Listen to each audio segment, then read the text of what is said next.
Hi hello ನಮಸ್ತೆ friends, ಎಲ್ಲರಿಗೂ ನನ್ನ ಯೂಟ್ಯೂಬ್ ಚಾನಲ್ಗೆ ಸ್ವಾಗತ. ಇವತ್ತು ನಾನು ತೋರಿಸ್ತಿರೋ ರೆಸಿಪಿ ನಾಟಿ ಸ್ಟೈಲ್ ಎಗ್ ಬಿರಿಯಾನಿ. ತುಂಬಾ ಸ್ಪೈಸಿ ಆ್ಯಂಡ್ ಟೇಸ್ಟಿಯಾಗಿರುತ್ತೆ, ಮಾಡೋದು ಕೂಡ ಅಷ್ಟೇ ಸಿಂಪಲ್ಲು. ಹಾಗಾದರೆ ಬನ್ನಿ ಹೇಗೆ ಮಾಡೋದು ನೋಡೋಣ. ನಾಟಿ ಸ್ಟೈಲ್ ಎಗ್ ಬಿರಿಯಾನಿ. ಮೊದಲಿಗೆ ನಾನಿಲ್ಲಿ ಗ್ಯಾಸ್ ಸ್ಟವ್ನ ಆನ್ ಮಾಡಿಕೊಂಡು ಒಂದು ಪಾತ್ರೆಯಲ್ಲಿ ನೀರು ಬಿಸಿಯಾಗೋಕ್ಕೆ ಇಟ್ಕೊಂಡಿದ್ದೀನಿ. ನೀರು ಉಗುರು ಬೆಚ್ಚಗೆ ಬಿಸಿಯಾದ ನಂತರ ಇದಕ್ಕೆ 5ರಿಂದ 6 ಮೊಟ್ಟೆನ ಸೇರಿಸ್ಕೊತಾ ಇದ್ದೀನಿ. ಹಾಗೆ 1 ಟೇಬಲ್ ಸ್ಪೂನು ಕೂಡ ಸೇರಿಸ್ಕೊತಾ ಇದ್ದೀನಿ ಮೊಟ್ಟೆ ಬೇಯೋದಕ್ಕೋಸ್ಕರ.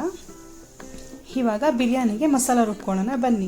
ಮೊದಲಿಗೆ ನಾನಿಲ್ಲಿ ಒಂದು ಜಾರ್ನ ತೊಗೊಂಡು 5ರಿಂದ 6 ಎಸಳು ಬೆಳ್ಳುಳ್ಳಿ, 2 ಇಂಚು ಶುಂಠಿ, 3 ಹಸಿರು ಮೆಣಸಿನ್ಕಾಯಿ, 1 ಇಡಿ ಪುದೀನ ಸೊಪ್ಪನ್ನ ತೊಗೊಂಡು ಚಿಕ್ಕದಾಗಿ ಗ್ರೈಂಡ್ ಮಾಡ್ಕೊತಾ ಇದ್ದೀನಿ. ಇವಾಗ ಮಸಾಲೆ ರೆಡಿ ಆಗಿದೆ. ಇವಾಗ ಬೇಯಿಸಿರೋ ಮೊಟ್ಟೆನ ಈ ರೀತಿ ಚಾಕುವಿನಲ್ಲಿ ಚಿಕ್ಕದಾಗಿ ಹೋಲ್ಸ್ ಮಾಡ್ಕೊಬೇಕು. ಈ ರೀತಿ ಮಾಡೋದ್ರಿಂದ ಮೊಟ್ಟೆ ಒಳಗಡೆ ಮಸಾಲ ಅನ್ನೋದು ತುಂಬ ಚೆನ್ನಾಗಿ ಹಿಡಿಯುತ್ತೆ. ಇವಾಗ ಒಂದು ಬಾಣಲಿನ ತೊಗೊಂಡು 2 ಟೇಬಲ್ ಸ್ಪೂನು ಆಯಿಲ್ನ ಸೇರಿಸ್ಕೊತಾ ಇದ್ದೀನಿ. ಆವಾಗಲೇ ಬೇಯಿಸಿಟ್ಕೊಂಡಿರೋ ಮೊಟ್ಟೆನ ಈ ರೀತಿ ಲೋ ಫ್ಲೇಮಲ್ಲಿ ಫ್ರೈ ಮಾಡ್ಕೊಬೇಕು. ಸೊ ಈ ರೀತಿ ಫ್ರೈ ಮಾಡ್ಕೊಳ್ಳೋದ್ರಿಂದ ಬಿರಿಯಾನಿ ಮಾಡುವಾಗ ಮೊಟ್ಟೆ ಒಡೆಯೋದಿಲ್ಲ ಒಳಗಡೆ. ಸಮ್ ಟೈಮು ಬಿರಿಯಾನಿ ಒಳಗಡೆ ಕಲಸೋಗಿರುತ್ತೆ. ಈ ರೀತಿ ಮಾಡ್ಕೊಳ್ಳೋದ್ರಿಂದ ಯಾವುದೇ ರೀತಿ ಕಲಸೋಗೋದಿಲ್ಲ. ಇವಾಗ ಒಂದು ಕುಕ್ಕರ್ನ ಇಟ್ಕೊಂಡು 5ರಿಂದ 6 ಟೇಬಲ್ ಸ್ಪೂನು ಆಯಿಲ್ನ ಸೇರಿಸ್ಕೊತಾ ಇದ್ದೀನಿ. ಎಣ್ಣೆ ಬಿಸಿಯಾದ ನಂತರ ಇಲ್ಲಿ ಸ್ಪೈಸಸ್ನ ಸೇರಿಸ್ತಾ ಇದ್ದೀನಿ. ನಂತರ ನಾನಿಲ್ಲಿ 2ರಿಂದ 3 ಚಿಕ್ಕದಾಗಿ ಕಟ್ ಮಾಡಿ ಇಟ್ಕೊಂಡಿರೋ ಈರುಳ್ಳಿನ ಸೇರಿಸ್ತಾ ಇದ್ದೀನಿ. ಇಲ್ಲಿ ನಾನು ಒಗ್ಗರಣೆಗೆ ಮೆಣಸಿನ್ಕಾಯಿನ ಯೂಸ್ ಮಾಡಿಲ್ಲ, ಯಾಕಂತ ಹೇಳಿದರೆ ನಾನು ಆವಾಗಲೇ ಗ್ರೈಂಡ್ ಮಾಡೋಕ್ಕೆ ಯೂಸ್ ಮಾಡಿದ್ದೀನಿ. ಹಾಗಾಗಿ ಇಲ್ಲಿ ಈರುಳ್ಳಿನ ಸೇರಿಸ್ಕೊತಾ ಇದ್ದೀನಿ. ಈರುಳ್ಳಿನ ಲೋ ಫ್ಲೇಮಲ್ಲೇ ಒಂದು 4ರಿಂದ 5 ನಿಮಿಷ ಫ್ರೈ ಮಾಡ್ಕೊಬೇಕು. ಹೆಚ್ಚು ಈರುಳ್ಳಿನ ಫ್ರೈ ಮಾಡೋದ್ರಿಂದ ಟೇಸ್ಟು ಕೂಡ ಅಷ್ಟೇ ಚೆನ್ನಾಗಿ ಬರುತ್ತೆ. ಯಾರೆಲ್ಲ ಫಸ್ಟ್ ಟೈಮ್ ನಾನು ಯೂಟ್ಯೂಬ್ ಚಾನಲ್ನ ನೋಡ್ತಾ ಇದ್ದೀರಾ, ಪ್ಲೀಸ್ ದಯವಿಟ್ಟು ಸಬ್ಸ್ಕ್ರೈಬ್ ಮಾಡಿ ಅಂತ ಕೇಳ್ಕೊತಾ ಇದ್ದೀನಿ. ನಾನು ಮಾಡೋ ರೆಸಿಪೀಸ್ ಇಷ್ಟ ಆದರೆ ನಿಮ್ಮ ಫ್ರೆಂಡ್ಸ್ ಆ್ಯಂಡ್ ಫ್ಯಾಮಿಲಿ ಜೊತೆಗೆ ಶೇರ್ ಮಾಡಿ ಆ್ಯಂಡ್ ಲೈಕ್ ಮಾಡಿ ಅಂತ ಕೇಳ್ಕೊತಾ ಇವಾಗ ನಾನಿಲ್ಲಿ 1 ಟೇಬಲ್ ಸ್ಪೂನು ಉಪ್ಪನ್ನ ಸೇರಿಸ್ತಾ ಇದ್ದೀನಿ. ಉಪ್ಪನ್ನ ಸೇರಿಸಾಗಿದ ನಂತರ ಈ ರೀತಿ ಕೈ ಆಡ್ಕೊಬೇಕು. ಅದೇ ರೀತಿ ನಾನಿಲ್ಲಿ 2 ಚಿಕ್ಕದಾಗಿ ಕಟ್ ಮಾಡ್ಕೊಂಡಿರೋ ಟೊಮೊಟೊನ ಸೇರಿಸ್ತಾ ಇದ್ದೀನಿ. ಬಿರಿಯಾನಿಗೆ ಯಾವಾಗಲೂ ಟೊಮೊಟೊನ ಕಮ್ಮಿ ಪ್ರಮಾಣದಲ್ಲೇ ಸೇರಿಸ್ಕೊಬೇಕು, ಆವಾಗ ಬಿರಿಯಾನಿ ಟೇಸ್ಟು ಚೆನ್ನಾಗಿ ಬರುತ್ತೆ. ಈ ರೀತಿ ಟೊಮೊಟೊನ ಸೇರಿಸ್ಕೊಂಡಾಗಿದ ನಂತರ ಈ ರೀತಿ 1-2 ಸಲ ಮಿಕ್ಸ್ ಮಾಡ್ಕೊಬೇಕು ಲೋ ಫ್ಲೇಮಲ್ಲೇ.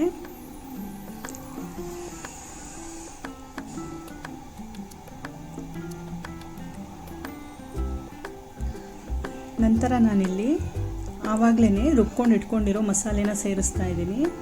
ಸೊ ಮಸಾಲೆನ ಸೇರಿಸ್ಕೊಂಡು ಆಗಿದ ನಂತರ ಮಸಾಲೆಲಿರೋ ಹಸಿ ವಾಸನೆ ಹೋಗೋವರೆಗೂ ಸ್ವಲ್ಪ ಫ್ರೈ ಮಾಡ್ಕೊಬೇಕು. ಈರುಳ್ಳಿ ಮತ್ತು ಟೊಮೊಟೊಗೆ ಮಸಾಲ ಅನ್ನೋದು ಮಿಕ್ಸ್ ಆಗಬೇಕು. ಲೋ ಫ್ಲೇಮಲ್ಲೇ ಈ ರೀತಿ ಫ್ರೈ ಮಾಡ್ಕೊಬೇಕು.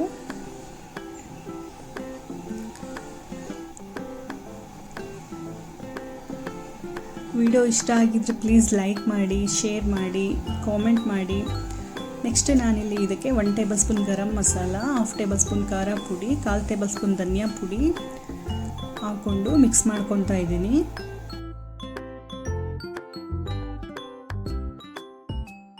ನಂತರ ನಾನಿಲ್ಲಿ ಅರ್ಧ ನಿಂಬೆ ರಸನ ಸೇರಿಸ್ಕೊತಾ ಇದ್ದೀನಿ. ನಿಂಬೆ ರಸನ ಸೇರಿಸ್ಕೊಂಡಾಗಿದ ನಂತರ ಈ ರೀತಿ ಮಿಕ್ಸ್ ಮಾಡ್ಕೊಬೇಕು.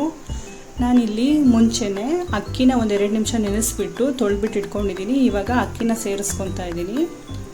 ಅಕ್ಕಿನ ಸೇರಿಸ್ಕೊಂಡಾಗಿದ ನಂತರ 1:2 ಪ್ರಮಾಣದಲ್ಲಿ ನೀರನ್ನ ಸೇರಿಸ್ತಾ ಇದ್ದೀನಿ. ಅಂದರೆ ನಾನಿಲ್ಲಿ 1 ಲೋಟ ಅಕ್ಕಿ ತೊಗೊಂಡಿದ್ದೀನಿ, 2 ಲೋಟ ನೀರನ್ನ ಸೇರಿಸ್ತಾ ಇದ್ದೀನಿ. ಅರ್ಧ ಲೋಟ ನೀರನ್ನ ಜಾಸ್ತಿ ಹಾಕ್ಕೊಂಡಿದ್ದೀನಿ, ಯಾಕಂತ ಹೇಳಿದ್ರೆ ಅನ್ನ ಅನ್ನೋದು ಉದ್ರುದ್ರಾಗಿ ಬರುತ್ತೆ.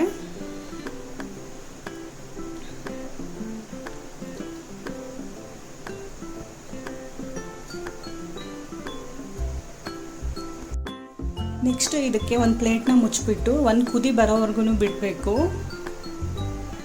ಇವಾಗ ಕುದಿ ಬಂದಿದೆ. ಇವಾಗ ನಾನಿಲ್ಲಿ ಆವಾಗಲೇ ಆಯಿಲಲ್ಲಿ ಫ್ರೈ ಮಾಡಿ ಇಟ್ಕೊಂಡಿರೋ ಮೊಟ್ಟೆನ ಸೇರಿಸ್ಕೊತಾ ಇದ್ದೀನಿ. ಈ ಹಂತದಲ್ಲಿ ಮೊಟ್ಟೆನ ಸೇರಿಸ್ಕೊಳ್ಳೋದ್ರಿಂದ ಮೊಟ್ಟೆಗೆ ಮಸಾಲ ಅನ್ನೋದು ತುಂಬ ಚೆನ್ನಾಗಿ ಹಿಡಿಯುತ್ತೆ. ನಂತರ ನಾನಿಲ್ಲಿ 2 ಟೇಬಲ್ ಸ್ಪೂನು ತುಪ್ಪನ ಸೇರಿಸ್ಕೊತಾ ಇದ್ದೀನಿ. ಬಿರಿಯಾನಿಗೆ ತುಪ್ಪನ ಯೂಸ್ ಮಾಡೋದ್ರಿಂದ ಬಿರಿಯಾನಿ ಟೇಸ್ಟ್ ಅನ್ನೋದು ತುಂಬಾ ಚೆನ್ನಾಗಿ ಬರುತ್ತೆ. ಈ ಪ್ರಮಾಣದಲ್ಲಿ ನೀವು ಒಂದು ಸಲ ಟೇಸ್ಟ್ನ ನೋಡ್ಕೊಂಡ್ಬಿಟ್ಟು ಉಪ್ಪನ್ನ ಸೇರಿಸ್ಕೊಬೋದು. ಸೊ ಚಿಕ್ಕದಾಗಿ ಕಟ್ ಮಾಡಿ ಇಟ್ಕೊಂಡಿರೋ ಕೊತ್ತಂಬರಿ ಸೊಪ್ಪನ್ನ ಸೇರಿಸ್ಕೊತಾ ಇದ್ದೀನಿ. ಎಲ್ಲ ಮಸಾಲ ಐಟಮ್ನು ಸೇರಿಸ್ಕೊಂಡಾಗ ನಂತರ ಈ ರೀತಿ 1-2 ಸಲ ಮಿಕ್ಸ್ ಮಾಡ್ಕೊಬೇಕು. ಸೊ ಯಾರೆಲ್ಲ ಇನ್ನೂ ಸಬ್ಸ್ಕ್ರೈಬ್ ಮಾಡಿದಿರ ನನ್ನ ವೀಡಿಯೋನ ನೋಡ್ತಾ ಇದ್ದೀರಾ ಪ್ಲೀಸ್ ಸಬ್ಸ್ಕ್ರೈಬ್ ಮಾಡಿ ಅಂತ ಕೇಳ್ಕೊತಾ ಇದ್ದೀನಿ. ಇವಾಗ ಕುಕ್ಕರ್ನ ಲಿಡ್ನ ಕ್ಲೋಸ್ ಮಾಡಿಬಿಟ್ಟು ಒಂದು 2 ರಿಂದ 3 ವಿಷಲ್ಲು ಕುಕ್ಕರ್ನ ಕೂಗಿಸ್ಕೊತೀನಿ. ಇವಾಗ ರೆಡಿ ಆಗಿದೆ. ನೋಡಿದ್ರಲ್ಲ ಫ್ರೆಂಡ್ಸ್ ಯಾವ ರೀತಿ ಬಂದಿದೆ ನಾಟಿ ಸ್ಟೈಲ್ ಎಗ್ ಬಿರಿಯಾನಿ ಅಂತ ಹೇಳ್ಬಿಟ್ಟು. ತುಂಬಾ ಸ್ಪೈಸಿ ಆ್ಯಂಡ್ ಟೇಸ್ಟಿಯಾಗಿರುತ್ತೆ. ನೀವು ಒಂದ್ಸಲ ಟ್ರೈ ಮಾಡಿ ನೋಡಿ ಮನೇಲಿ. ಇಷ್ಟ ಆಗಿದರೆ ದಯವಿಟ್ಟು ಕಮೆಂಟ್ ಮಾಡಿ ಅಂತ ಕೇಳ್ಕೊತ, ವಿಡಿಯೋ ಇಷ್ಟ ಆದರೆ ನಿಮ್ಮ ಫ್ರೆಂಡ್ಸ್ ಆ್ಯಂಡ್ ಫ್ಯಾಮಿಲಿ ಜೊತೆಗೆ ಶೇರ್ ಮಾಡಿ, ಲೈಕ್ ಮಾಡಿ. ಕೊನೆವರೆಗೂ ನನ್ನ ವಿಡಿಯೋ ನೋಡಿದ್ದಕ್ಕಾಗಿ ಧನ್ಯವಾದಗಳು. Thank you.